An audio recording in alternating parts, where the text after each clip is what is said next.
بھوک اللہ کے خزانوں میں سے ایک خزانہ ہے۔ حضرت شیخ ابو محمد فرماتے ہیں، ایک روز میں حضور سیدنا غوث اعظم کی خدمت میں ایسی حالت میں حاضر ہوا کہ فاقہ سے تھا، اور میرے اہل و عیال بھی کئی دنوں سے بھوکے تھے۔ میں نے آپ کی خدمت میں سلام عرض کیا تو آپ نے میری دلی کیفیت کو بھانپتے ہوئے فرمایا، اے جونی، بھوک اللہ تعالیٰ کے خزانوں میں سے ایک خزانہ ہے، اور اللہ عز و جل جس کو دوست رکھتا ہے اس کو فاقہ کی نعمت عطا فرما دیا کرتا ہے۔ حضرت شیخ زین الدین فرماتے ہیں، ایک مرتبہ میں اور ایک میرا دوست حج کی ادائیگی کے بعد بغداد شریف آئے۔ بغداد شریف میں ہم کسی کو جانتے نہیں تھے اور ہمارے پاس صرف ایک قبضہ کمان تھی، جسے فروخت کر کے ہم نے کچھ چاول خریدے اور انہیں پکایا۔ ہم ان چاولوں سے سیر نہ ہو سکے اور نہ ہی ہمیں کوئی لطف محسوس ہوا۔ بعد ازاں ہم حضور سیدنا غوث اعظم کی محفل میں حاضر ہوئے تو آپ کچھ کلام فرما رہے تھے۔ ہمیں دیکھتے ہی آپ نے اپنا کلام قطع کر لیا اور فرمانے لگے، حجاز مقدس سے کچھ مہمان آئے اور ان کے پاس قبضہ کمان کے سوا کچھ نہ تھا، جسے انہوں نے فروخت کر کے چاول خریدے اور انہیں پکا کر کھایا، لیکن نہ ہی وہ سیر ہوئے اور نہ ہی لطف اندوز۔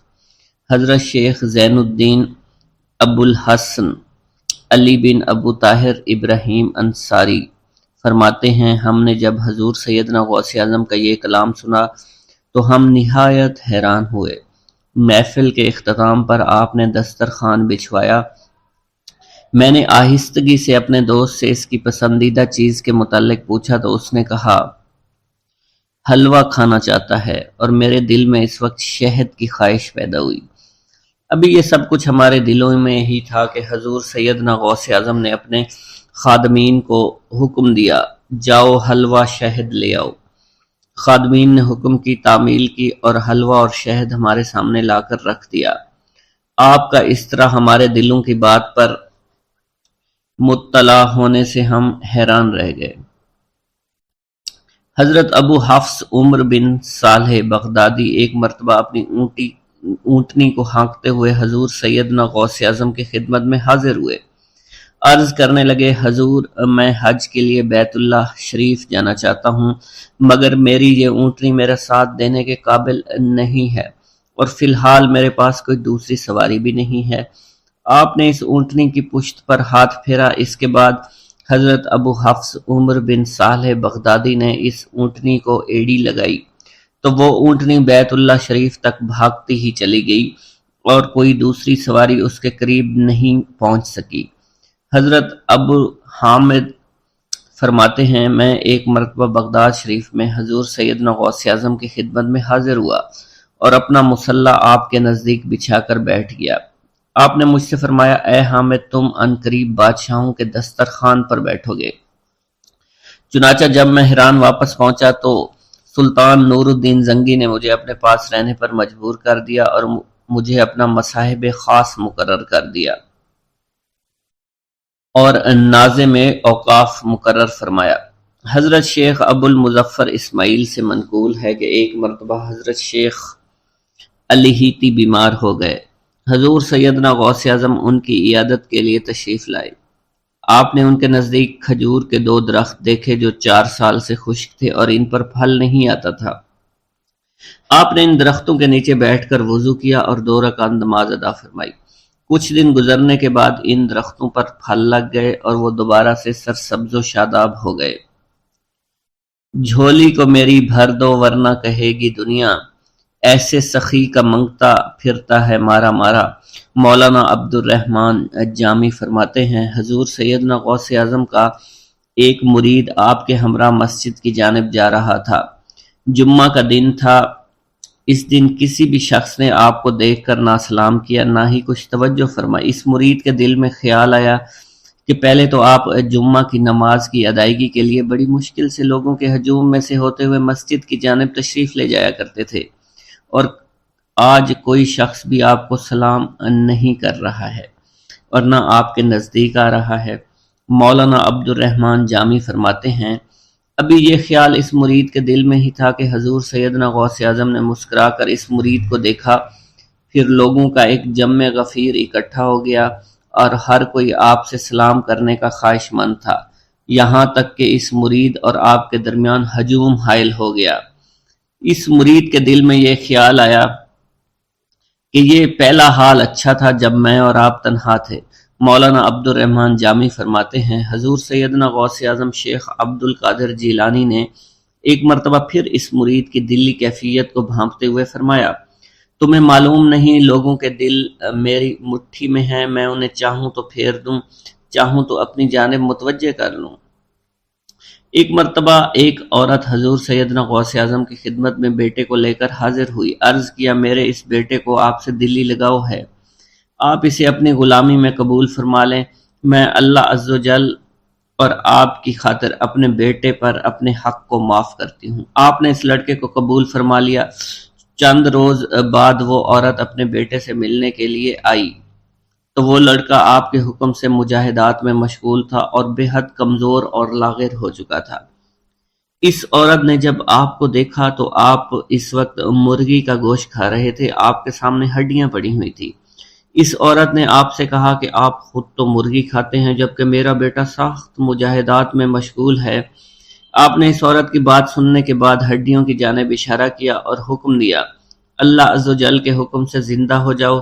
آپ کا یہ فرمانا تھا کہ ان ہڈیوں سے ایک سالم مرغی زندہ کھڑی ہو گئی۔ آپ نے فرمایا کہ جب تیرا بیٹا اس منزل پر پہنچ جائے گا تو پھر جو چاہے گا کھائے گا۔ منقول ہے ایک مرتبہ حضور سیدنا غوث اعظم کو اللہ عز و جل کی جانب سے حکم ہوا کہ 700 مردوں اور 700 عورتوں کو واصل باللہ کریں۔ آپ نے اللہ کے اس فرمان کے مطابق مجمع عام میں نظر دوڑائی تو مجمع میں سے 700 مرد اور 700 عورتیں علیحدہ ہو گئیں۔ آپ نے ان پر نگاہ ولایت ڈالی تو وہ سب واصل اللہ ہو گئے۔ حضور سیدنا غوث اعظم مدینہ منورہ میں حضور نبی کریم کے روضہ مبارک پر حاضری دینے کے بعد باپیادہ بغداد شریف واپس تشریف لا رہے تھے۔ راستے میں ایک چور جو کہ ناکہ لگا کر کسی مسافر کا انتظار کر رہا تھا، اس نے آپ کو قریب آنے پر روک لیا۔ آپ نے اس چور سے دریافت کیا تم کون ہو؟ اس نے کہا دیہاتی ہوں۔ آپ کو بذریعہ کشف اس کی بدنیتی کی خبر ہو چکی تھی۔ اسی دوران اس چور کے دل میں خیال پیدا ہوا کہ یہ غوث اعظم ہوں گے۔ آپ نے اس کے دل کی بات کو بھانپتے ہوئے فرمایا کہ میں عبد القادر ہوں۔ چور نے جب آپ کی بات سنی فوراً قدموں میں گر پڑا اور معافی کا خواستگار ہوا۔ آپ کو اس کی حالت پر ترس آ گیا۔ آپ نے اللہ عز و جل کے حضور اس کے لیے دعا فرمائی تو ندائے غیبی سنائی دی، اے غوث اس چور کو سیدھے راستہ دکھاتے ہوئے کتب بنا دو۔ آپ نے اس چور کی جانب نگاہ دوڑائی تو آپ کے فیض روحانی سے کتب کے درجے پر وہ فائز ہو گیا۔ حضرت شیخ ابو عباس خضر بن عبداللہ بن یحییٰ حسینی فرماتے ہیں، ایک مرتبہ میں نے خلیفہ ابو المظفر یوسف عباسی کو حضور سیدنا غوث اعظم شیخ عبد القادر جیلانی کی خدمت میں موجود پایا۔ اس نے آپ سے کسی کرامت کو دیکھنے کی درخواست کی اور کہا کہ اس سے میرا دل مطمئن ہو جائے گا۔ حضور سیدنا غوث اعظم حضرت سیدنا شیخ عبد القادر جیلانی نے خلیفہ سے پوچھا کہ تو کیا چاہتا ہے؟ اس نے کہا کہ ایک سیب، اور اس وقت عراق میں سیبوں کا موسم نہ تھا۔ آپ نے اپنے دستے مبارک فضا میں بلند کیا اور دیکھتے ہی دیکھتے آپ کے ہاتھ میں 2 سیب آ گئے۔ آپ نے ایک سیب ابو المظفر کو دیا اور دوسرا خود رکھ لیا۔ ابو المظفر نے جب اپنا سیب چیرا تو اس میں سے کیڑا نکل آیا۔ اس نے جب اپنا سیب چیرا تو یہ اندر سے سفید تھا، اس میں سے کستوری کی خوشبو آ رہی تھی۔ ابو المظفر نے وجہ دریافت کی تو آپ نے فرمایا اس سیب میں سے کیڑا اس وجہ سے نکلا کیونکہ اس سیب کو ظالم کا ہاتھ لگا ہوا تھا۔ حضرت شیخ ابو محمد سے مروی ہے، ایک مرتبہ میں حضور سیدنا غوث اعظم کی خدمت میں بغداد شریف حاضر ہوا۔ کچھ دنوں تک آپ کے ہاں قیام پذیر رہا اور روحانی فیوز و برکات سے مالا مال ہوا۔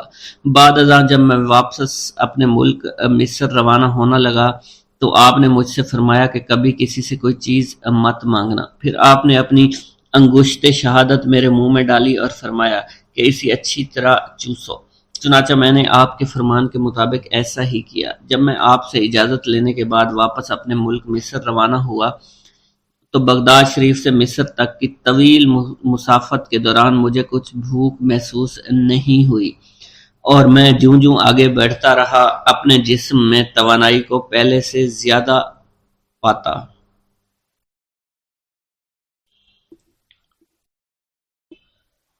ایک گاؤں کے بارے میں کہا جاتا تھا کہ جہاں قدرت کی بے پناہ نعمتیں تھیں، اللہ پاک نے وہاں کے لوگوں کو مالا مال کیا ہوا تھا۔ ایسی نعمتیں کہ جن نعمتوں کو دیکھ کر انسان اکثر مغرور ہو جایا کرتے ہیں، مگر وہاں پر کچھ مسلمان تھے، اور سب سے بڑی اور بری بات یہ تھی کہ وہاں کے تمام لوگ کافر تھے۔ وہ کفار اپنی دولت پر بہت فخر کیا کرتے تھے، کیونکہ ان میں ہر ایک انسان بہت دولت مند تھا۔ ہر ایک کے پاس بے بہا پیسے تھے، کسی کو پیسوں کی کمی نہیں تھی۔ وہاں کے سردار کی ایک اکلوتی بیٹی تھی جس کو سردار بے پناہ پیار کرتا تھا۔ اس سردار کی بیٹی بے پناہ مغرور، ظالم، گھمنڈی تھی۔ وہاں پر غریب لوگ صرف مسلمان ہی تھے، تمام کافر ایک دوسرے کی مدد کیا کرتے تھے، لیکن مسلمانوں کی مدد کرنے والا وہاں پر کوئی نہ تھا۔ وہاں پر انہیں کوئی دیکھنے والا نہ تھا۔ سردار کی بیٹی کو کالے جادو میں خوب مہارت حاصل تھی، اور وہ جادو کی وجہ سے وہاں پر رہنے والے غریبوں پر بہت ظلم کیا کرتی تھی۔ تمام مسلمان اس سے بے حد پریشان تھے، اور وہ لوگوں کو غلام بناتی اور مزدور بناتی تھی۔ اگر ان میں کوئی اس کی بات نہ مانتا تو اس کو قیدی بنا کر اپنے اشاروں پر نچایا کرتی تھی۔ اس بستی میں چونکہ اکا دکا مسلمان تھے جن کا کوئی پرسان حال نہیں تھا، کوئی بھی ان کو بچانے والا نہیں تھا۔ جب وہ سردار کی بیٹی کے ظلم حد سے بڑھ گئے تو مسلمانوں میں سے ایک بوڑھے شخص نے اللہ کے حضور گڑ گڑا کر دعائیں کی، اے اللہ، ہمارے چند نسلیں جو یہاں پر بچی ہوئی ہیں، ان نسلوں کو تو بچا لے۔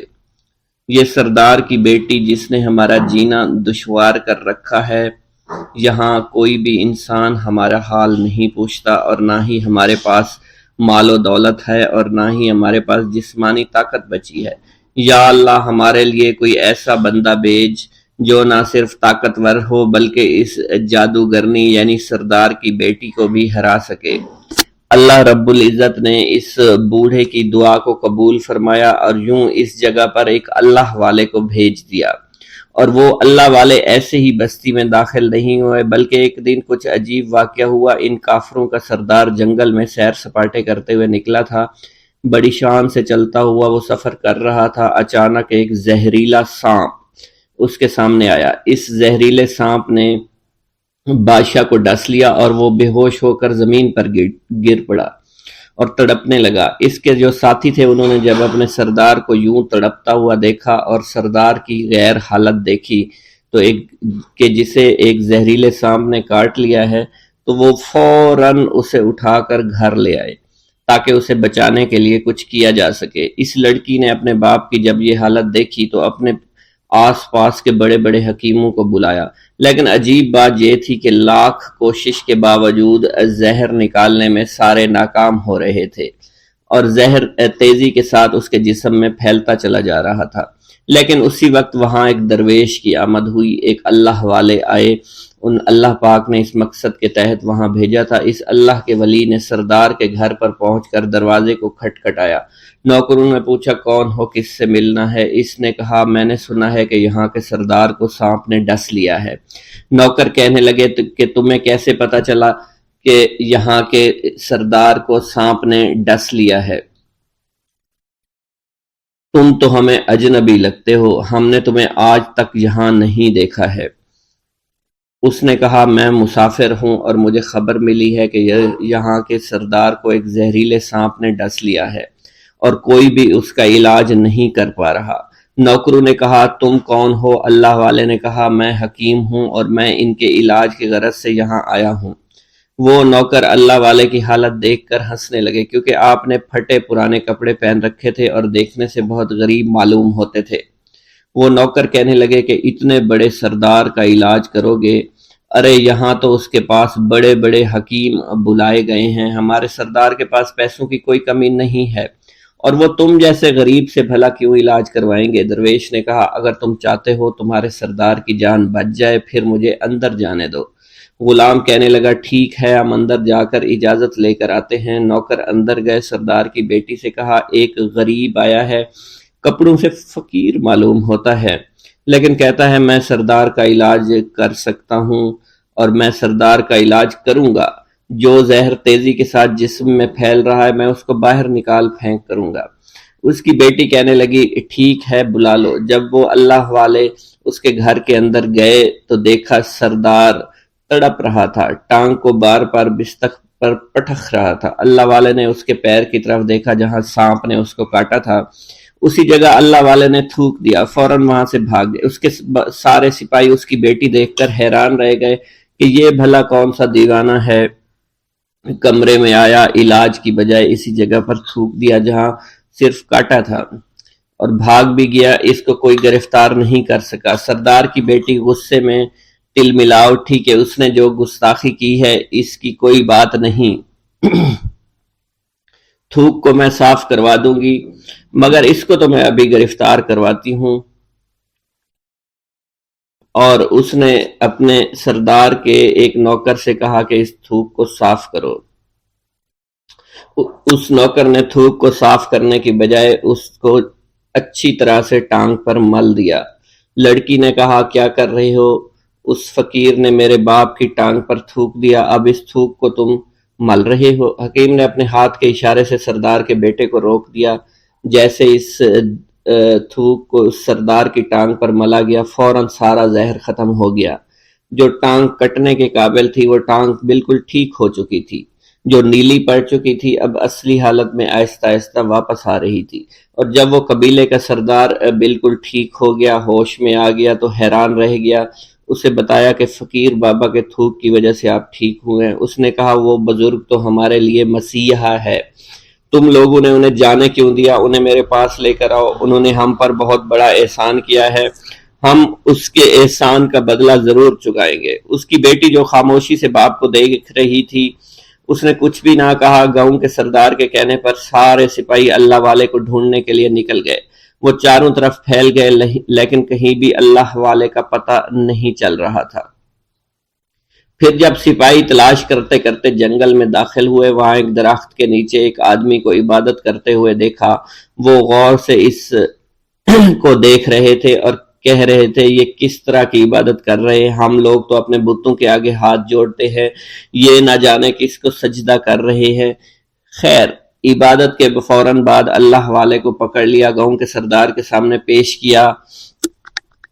وہ کہنے لگا آپ کون ہیں اور کہاں سے آئے ہیں؟ سب سے پہلے تو میں گستاخی کی معافی چاہتا ہوں، میرے لوگوں نے آپ کے ساتھ بڑی بدتمیزی کی لیکن آپ کی وجہ سے آج میں زندہ ہوں۔ ہم گناہ گاروں کی وجہ سے آپ جیسے لوگوں کو بہت تکلیف ہوئی ہے، اس لیے میں معذرت چاہتا ہوں۔ آپ سے درخواست کرتا ہوں کہ آپ میری طرف سے یہ قیمتی لباس یعنی کپڑے اور عربی گھوڑا قبول کیجئے۔ اللہ والوں نے اس کی طرف مسکرا کر دیکھا اور کہا یہ گھوڑا، یہ لباس بہت قیمتی ہے، مگر یہ لباس پہن کر اس گھوڑے کے لیے گھاس کاٹوں گا تو کیا اچھا لگوں گا؟ سردار نے کہا فکر نہ کریں، گھوڑے کے ساتھ ساتھ ہم آپ کو نوکر بھی دیں گے۔ اللہ والے نے کہا کہ اتنی مال و دولت اور نوکروں کے ساتھ میں اکیلا رہوں گا؟ گاؤں کا سردار بولا حضور آپ کی یہ بات سن کر میں سوچ میں گم ہو گیا ہوں، لیکن یہ میری بیٹی آپ کے سامنے حاضر ہے۔ بیٹی حیرت سے اپنے باپ کو دیکھ رہی تھی کہ میرا باپ اب کیا کہنے والا ہے۔ سردار نے کہا میری بیٹی جسے آپ نے دیکھ لیا ہے اس کی شادی میں آپ سے کر دوں گا، مگر ایک شرط ہے کہ آپ کو اپنے مذہب کو چھوڑنا پڑے گا۔ میرے سپاہیوں نے آپ کو عبادت کرتے ہوئے دیکھا ہے، جہاں تک ہمارے معمولات ہیں ہم بتوں کے آگے سجدہ کرتے ہیں اور ان کی عبادت کرتے ہیں، اور آپ جس کے آگے سجدہ کرتے ہیں وہ اللہ ہے، یعنی آپ مسلمان ہیں، اس لیے آپ کو اپنا مذہب چھوڑنا پڑے گا۔ کیا آپ ایسا کر سکتے ہیں؟ اللہ والے نے کہا کہ مجھے ایک بات بتائیے، آپ سب کچھ دیکھ رہے ہیں، آپ نے مجھے یہ بھی دعا دی کہ میری اولادیں ہوں اور آپ کی نسل آپ کی بیٹی سے چلے گی۔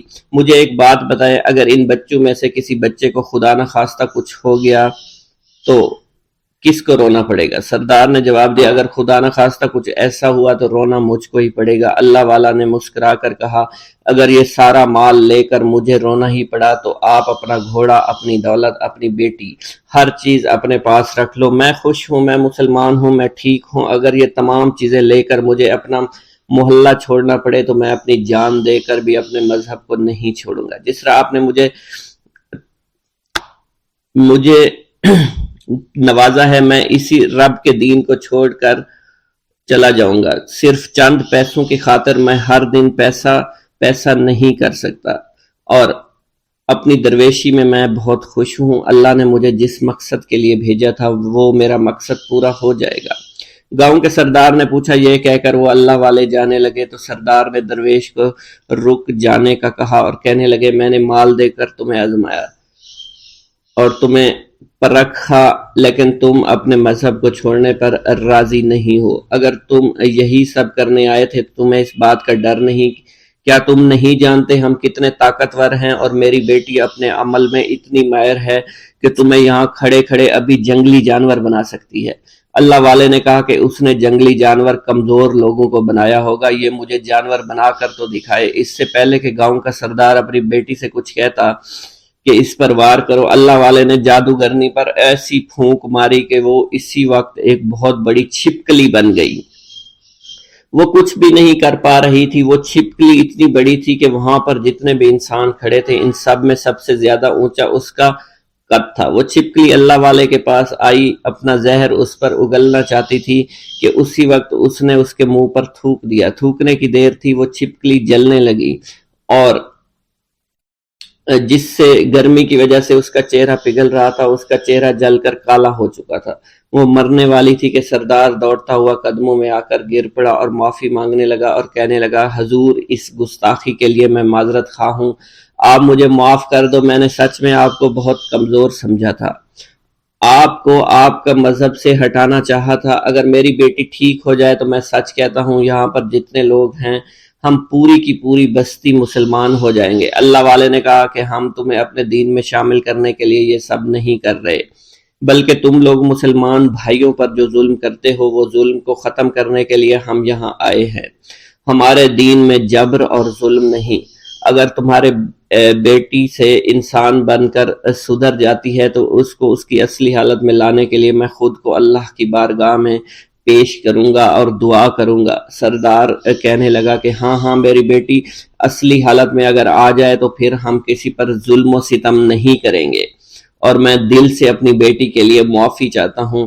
آج سے یہ کوئی بھی جادو ٹونا اور مسلمانوں کو تنگ نہیں کرے گی اور نہ ہی کسی مسلمان پر یہ ظلم اور جبر کرے گی، بس آپ اسے دوبارہ سے انسان بنا دے۔ اللہ والا نے چھپکلی پر دوبارہ سے پھونک ماری تو پھر سے انسان بن گئی اور اللہ والے کے قدموں سے وہ لپٹ گئی، کہنے لگی مجھے معاف کر دیجئے، مجھے معاف کر دیجئے، میں نے اپنے آپ کو بہت طاقتور سمجھا۔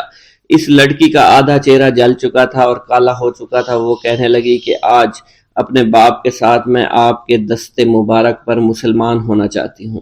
میں وعدہ کرتی ہوں کہ آج سے اس بستی پر کوئی بھی کافر کسی مسلمان کے ساتھ بدتمیزی نہیں کرے گا، زیادتی نہیں کرے گا، ظلم اور جبر نہیں کرے گا، بلکہ ہم سب یہاں مل جل کر رہیں گے اور بھائی چارے کے ساتھ رہیں گے۔ ہم سب مسلمان ہو جائیں گے اور پھر یوں اللہ والے کے ہاتھوں پوری بستی کا سردار اور اس کی بیٹی نے اسلام قبول کر لیا، اور سردار نے اللہ والے سے اپنی بیٹی کا نکاح کر دیا، اور پھر اس بستی میں ہمیشہ کے لیے امن و امان قائم ہو گیا۔ بسم اللہ الرحمن الرحیم۔ منقول ہے کہ حضور سیدنا غوث اعظم کے زمانہ میں ایک مقرب کی ولایت سلب کر لی گئی۔ سب چھوٹے بڑے اس کو حقارت کی نگاہ سے دیکھنے لگے۔ اس نے 360 اولیاء اللہ سے التجا کی کہ وہ اس کے حق میں دعا فرمائیں، لیکن اس کا نام لوح محفوظ پر اشتیاق کی فہرست میں لکھ دیا گیا۔ ان اولیاء اللہ نے اس کو بتایا کہ تم کامیاب نہیں ہوں گے۔ اس کے چہرے کا رنگ سیاہ پڑ گیا۔ اس شخص نے حضور سیدنا غوث اعظم شیخ عبد القادر جیلانی کی خدمت میں حاضر ہو کر دعا کی درخواست کی۔ آپ نے فرمایا تم اللہ عز و جل کی بارگاہ میں مردود ہو گئے ہو، مگر میں تمہیں اللہ کے اذن میں مقبول بنا سکتا ہوں۔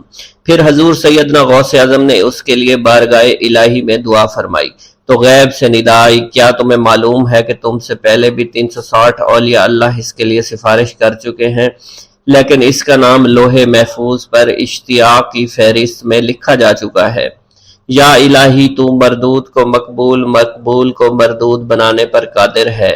اگر تیری منشا یہی ہے تو نے اس کو مقبول بنانے کے لیے مجھ سے دعا کیوں کروائی؟ غیبی ندائی، اے عبد القادر، اسے میں نے تمہارے سپرد کیا، تم اسے جو چاہے بنا دو۔ چنانچہ آپ کی دعا سے وہ پھر سے بارگاہ الہی میں مقبول ہو گیا۔ حضرت شیخ ابو صالح سے منقول ہے، حضرت شیخ ابو مدین مغربی نے مجھے حضور سیدنا غوث اعظم شیخ عبد القادر جیلانی کی خدمت میں بغداد فقر کی تعلیم کے لیے بھیجا۔ آپ نے مجھے 20 دن تک اپنے خلوت خانہ کے دروازہ پر بٹھائے رکھا اور 20 روز گزرنے کے بعد مجھے قبلہ رو ہونے کا حکم دیا گیا۔ جب میں قبلہ رو ہو گیا آپ نے فرمایا اے ابو صالح اس طرف دیکھو۔ چنانچہ میں نے اس جانب دیکھا تو آپ نے فرمایا کیا دیکھ رہے ہو؟ میں نے عرض کیا بیت اللہ شریف میری نگاہوں کے سامنے ہے۔ آپ نے مجھے حکم دیا کہ اب مغرب کی سمت دیکھو۔ میں نے اپنا چہرہ مغرب کی جانب کیا تو آپ نے فرمایا کہ اب کیا دیکھ رہے ہو؟ میں نے عرض کیا کہ میں اپنے مرشد پاک حضرت ابو مدین کو دیکھ رہا ہوں۔ ایک مرتبہ سنان نامی عیسائی پادری نے حضور سیدنا غوث اعظم کی محفل میں حاضر ہو کر سلام عرض کیا۔ حاضرین کھڑے ہو کر بیان دیا کہ میں یمن کا رہنے والا ہوں، میں نے ارادہ کیا کہ میں اسلام قبول کروں گا۔ اسی دوران میرے دل میں خیال پیدا ہوا میں اس دور کی سب سے بہترین شخصیت کے دست مبارک پر کلمہ پڑھوں۔ اسی سوچ کے دوران مجھے نیند آ گئی۔ خواب میں مجھے حضور سیدنا عیسیٰ کی زیارت نصیب ہوئی۔ آپ علیہ السلام نے مجھ سے ارشاد فرمایا بغداد چلے جاؤ، شیخ عبد القادر کے دست حق پر اسلام قبول کرو، کیونکہ اس وقت وہ روئے زمین پر تمام لوگوں میں افضل اور اعلیٰ ہیں۔ حضرت شیخ عمر الحکیمانی سے منقول ہے، ایک مرتبہ حضور سیدنا غوث اعظم کی خدمت میں 13 لوگ دائرہ اسلام میں داخل ہونے کے لیے حاضر ہوئے۔ ان لوگوں نے بیان کیا کہ ہم عرب کے عیسائی ہیں اور ہم نے کلمہ پڑھنے کا ارادہ کر لیا ہے۔ ابھی یہ سوچ ہی رہے تھے کہ کس مرد کامل کے دست حق پر کلمہ پڑھیں گے، ہمیں حاطف غیب سے آواز سنائی دی کہ بغداد جا کر شیخ عبد القادر جیلانی کے دست مبارک پر کلمہ پڑھو۔ حضرت شیخ زین الدین ابو الحسن علی بن ابی طاہر سے مروی ہے، فرماتے ہیں میں نے حضور سیدنا غوث اعظم سے علم حاصل کیا۔ اللہ عز و جل نے مجھے 1 سال میں اتنا علم دیا کہ دوسروں کو وہ علم 20 سال میں بھی نصیب نہ ہوا ہوگا۔ میں نے آپ سے مصر جانے کی اجازت طلب کی، آپ نے فرمایا تو دمشق پہنچ کر غازیوں کو مصر میں داخل ہونے کے لیے تیار پائے گا تاکہ اس پر قبضہ ہو جائے، مگر ان سے کہنا کہ وہ ہرگز کامیاب نہ ہوں گے، ہاں دوسری مرتبہ وہ کامیاب ہو جائیں گے۔ حضرت شیخ زین الدین فرماتے ہیں جب میں دمشق پہنچا میں نے وہی حال پایا جو آپ نے بیان فرمایا تھا۔ میں نے ان سے کہا تو وہیں نہ رکے۔ جب میں مصر پہنچا تو میں نے خلیفہ کو ان کو مقابلے کے لیے تیار پایا۔ میں نے خلیفہ سے کہا گھبراؤ نہیں، کامیاب ہو جاؤ گے۔ وہ فرماتے ہیں خلیفہ نے مجھے اپنا ندیم خاص مقرر فرمایا اور اپنے ہر راز سے مجھے واقفیت دے دی۔ پھر دوسری مرتبہ غازی آئے، انہوں نے مصر پر قبضہ کر لیا۔ مجھے حضور سیدنا غوث کے قول کے مطابق ہر ایک سے 1.5 لاکھ دینار ملے۔ مجھے مصر میں ہر خاص و عام میں مقبولیت حاصل ہوئی اور بے شمار لوگ میرے واعظ سے مستفید ہونے لگے۔ حضرت شیخ ابو الخیر سے منقول ہے، فرماتے ہیں میں شیخ ابو محمد حسن، شیخ ابو قاسم، شیخ ابو حفظ کی خدمت میں حاضر ہوئے۔ آپ نے فرمایا تم سب اپنی اپنی حاجات بیان کرو، میں انشاءاللہ تمہاری حاجات پوری کروں گا۔ شیخ ابو سعید نے کہا کہ میں ترک دنیا اختیار کرنا چاہتا ہوں۔ شیخ ابن قائد وانی نے کہا کہ مجھے مجاہدے کی قوت عطا کر دیجئے۔ شیخ بزاز نے کہا خوف الہی چاہتا ہوں۔ شیخ فارسی نے کہا اللہ کے ساتھ میرا ایک حال ہے جسے میں کھو بیٹھا ہوں، چاہتا ہوں میرا وہ حال لوٹ آئے۔ شیخ جمیل نے کہا میں حفظ کرنا چاہتا ہوں۔ شیخ عمر نے کہا میں علم کی زیادتی چاہتا ہوں؟ شیخ خلیل نے کہا میں چاہتا ہوں مجھے موت نہ آئے یہاں تک کہ مجھے مقام قطبیت پر فائز کیا جائے۔ شیخ ابو البرکات نے کہا کہ میں محبت الہی میں استغراق چاہتا ہوں۔ شیخ ابو عبداللہ نے کہا کہ میں نائب وزیر بننا چاہتا ہوں۔ شیخ ابو مفتوح نے کہا کہ میں خلیفہ کے گھر کا استاد بننا چاہتا ہوں۔ حضرت شیخ ابو الخیر فرماتے ہیں حضور سیدنا غوث اعظم نے فرمایا انشاءاللہ تم سب کی حاجات جلد پوری ہوں گی۔ چنانچہ آپ کا قول پورا ہوا اور تمام لوگوں کی حاجات پوری ہوئی ماں سوائے شیخ خلیل کے، کیونکہ حضرت شیخ خلیل نے قطبیت مانگی تھی جس کا وقت ابھی نہیں آیا تھا۔ حضرت ابو السعد عبداللہ سے مروی ہے کہ میری کنواری بیٹی فاطمہ گھر کی چھت پر چڑھی تو اسے کوئی چیز اٹھا کر لے گئی۔ اس وقت میری بیٹی کی عمر 16 برس تھی۔ میں حضور سیدنا غوث اعظم شیخ عبد القادر جیلانی کی خدمت میں حاضر ہوا اور سارا ماجرا ان کے گوش گزار کر دیا۔ آپ نے فرمایا تم آج رات کو کرخ کے ویرانے میں جاؤ اور تل خمس 5واں ٹیلا کے پاس جا کر بیٹھ جاؤ اور اپنے ارد گرد دائرہ کھینچ لو۔ دائرہ کھینچتے وقت بسم اللہ علی نیت عبد القادر کے الفاظ پڑھنا۔ جب رات بڑھے گی جنوں کے گروہ مختلف شکلوں میں تیرے نزدیک سے گزریں گے، تم انہیں دیکھ کر خوف زدہ مت ہونا۔ جب صبح ہو جائے گی تو جنوں کا بادشاہ جماعت کے ہمراہ گزرے گا، وہ تجھ سے تیری حاجت پوچھے گا، تو اسے بتانا عبد القادر نے بھیجا ہے اور میری حاجت یہ ہے۔ ابو سعید فرماتے ہیں میں نے حکم کی تعمیل کی، آپ کے فرمان کے مطابق ڈراؤنی شکلوں والے لوگ گزرے مگر دائرہ کے نزدیک کوئی نہ آ سکا، یہاں تک کہ صبح جنوں کا بادشاہ گھوڑے پر سوار ہو کر آیا۔ اس کے ساتھ ایک کثیر جماعت بھی تھی۔ اس نے مجھ سے کہا میری حاجت پوچھی۔ میں نے اسے حضور سیدنا غوث اعظم کا پیغام پہنچاتے ہوئے کہا اور اپنی حاجت بیان کی۔ میری بات سن کر وہ بادشاہ گھوڑے سے اترا، زمین کو بوسہ دیتے ہوئے دائرہ کے کنارے بیٹھ گیا۔ بادشاہ کے بیٹھتے ہوئی جماعت بھی بیٹھ گئی۔ پھر بادشاہ نے اپنی جماعت کے کچھ لوگوں کو حکم دیا جاؤ جس نے یہ کام کیا ہے اسے میرے پاس لے کر آؤ۔ چنانچہ وہ لوگ ایک سرکش جن کو پکڑ لائے جس کے ساتھ میری بیٹی بھی تھی۔ جنوں کے بادشاہ سے کہا گیا کہ یہ ملک چین کے سرکش جنوں میں سے ہے۔ بادشاہ نے اس جن کو مخاطب کرتے ہوئے کہا کہ تمہیں قطب وقت کے قدموں کے نیچے سے لڑکی اٹھانے کی جرت کیوں کر پیش ہوئی؟ اس سرکش جن نے کہا کہ میں اس لڑکی پر عاشق ہو گیا تھا۔ بادشاہ جن نے اس سرکش جن کو سر قلم کرنے کا حکم دیا اور میری بیٹی مجھے واپس لوٹا دی۔ میں نے بادشاہ جن سے کہا کہ تم نے حضور سیدنا غوث اعظم کا حکم بجا لانے میں کوئی کسر نہ چھوڑی۔ بادشاہ جن نے کہا کہ وہ گھر بیٹھے ہم جیسے سرکشوں کو دیکھ لیتے ہیں، خواہ کتنی ہی دور کیوں نہ بیٹھے ہوں۔ جب اللہ عز و جل کوئی قطب مقرر کرتا ہے تو اسے جن و انس پر قدرت عطا فرما دیتا ہے۔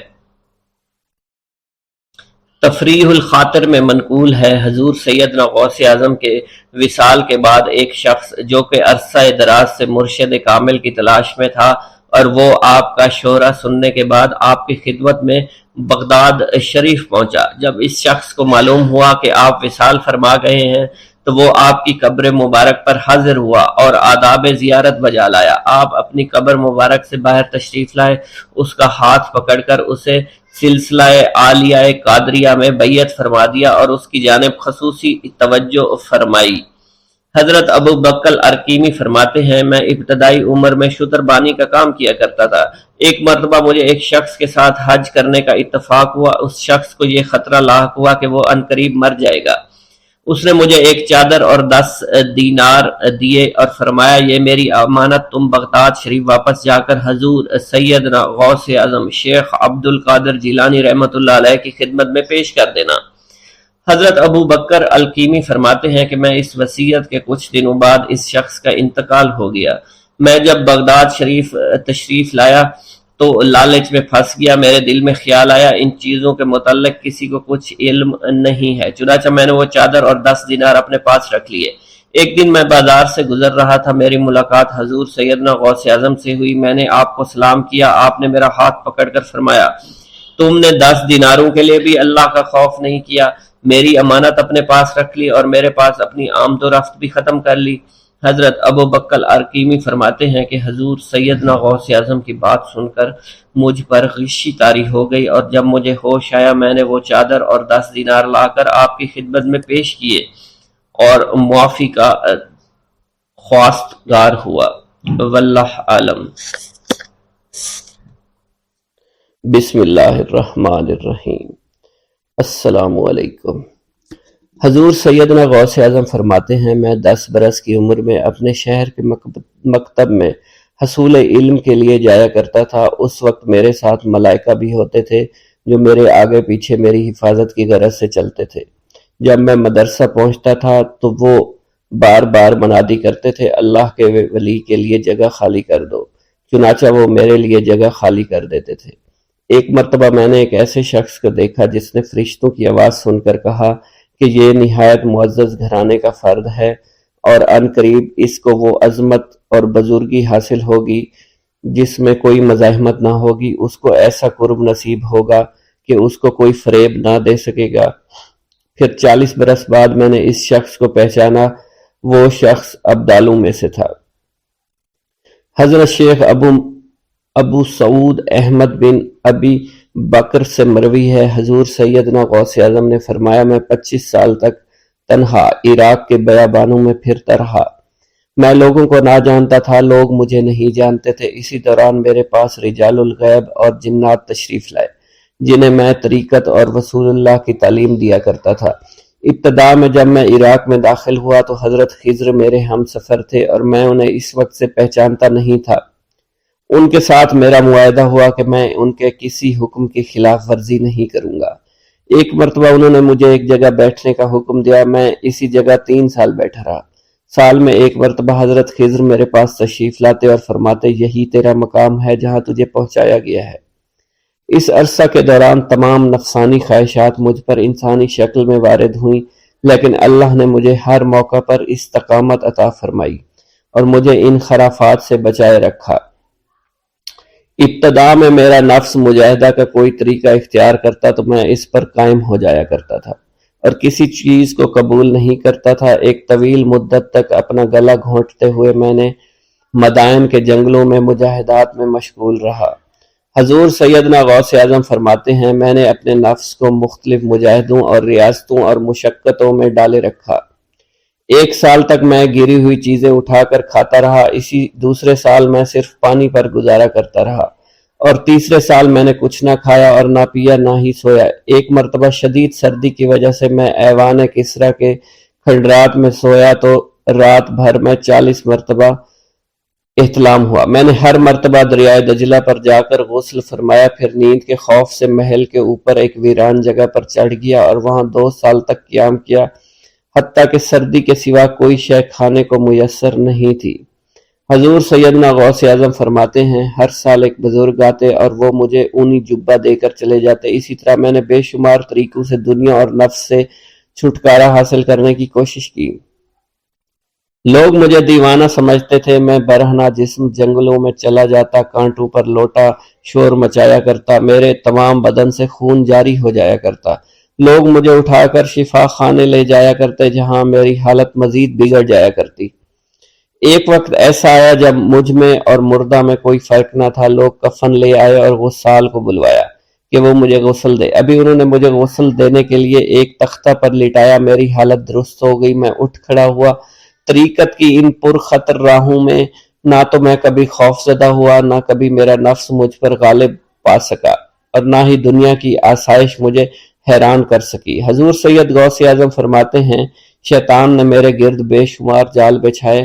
جب میں نے ان سے کہا یہ کیا ہے، اس نے کہا یہ دنیاوی آلائشیں ہیں اور میں ان جالوں میں سے تم لوگوں کا شکار کیا کرتا ہوں۔ میں نے 1 سال تک شیطان کا مقابلہ کیا، اس کے بچھائے ہوئے تمام جالوں کو ختم کیا۔ اس کے بعد میرے سینے کو کھول دیا گیا اور مجھ پر بے شمار خلائق ظاہر ہوئے۔ حضور سیدنا غوث اعظم فرماتے ہیں، میں نے دریافت کیا کہ یہ اللہ ایک کیسے ہے؟ جواب ملا، یہ خلق کے اسباب ہیں جو تم سے ملے ہوئے ہیں۔ میں سال بھر ان کی جانب متوجہ رہا، یہاں تک کہ وہ مجھ سے جدا ہو گئے۔ جب مجھ پر باطن ظاہر ہوا تو میں اپنے قلب کو بہت سے علائق سے ملوث پایا۔ میں نے دریافت کیا یہ علائق کیا ہیں؟ جواب ملا، یہ تمہارے ارادے، تمہارے اختیارات ہیں۔ چنانچہ 1 سال تک ان کی جانب متوجہ رہا، یہاں تک کہ وہ سب علائق مجھ سے دور ہو گئے اور میرا قلب ان اغلاستوں سے نجات پا گیا۔ حضور سیدنا غوث اعظم فرماتے ہیں، پھر میں نے توکل کے دروازے پر آیا میرا مقصد پورا ہو، لیکن جب میں توکل کے دروازے پر پہنچا بے شمار لوگ وہاں موجود تھے۔ میں ہجوم کو چیرتا بڑھا اور شکر کے دروازے پر پہنچ گیا۔ یہاں بھی لوگوں کا جمع غفیر موجود تھا، اسے بھی چیرتا آگے بڑھا اور مشاہدہ کے دروازے پر پہنچ گیا۔ یہاں پر موجود ہجوم کو بھی چیرتا ہوا اندر داخل ہوا، حتیٰ کہ سب سے آخر میں مجھے فقر کے دروازے پر لا دیا گیا۔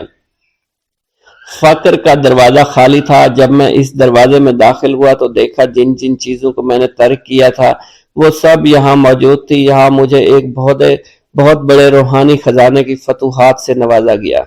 میرے لیے تمام دنیا کے خزانے کھول دیے گئے، مجھے روحانی عزت، دائمی غنا اور خالص آزادی عطا فرمائی گئی۔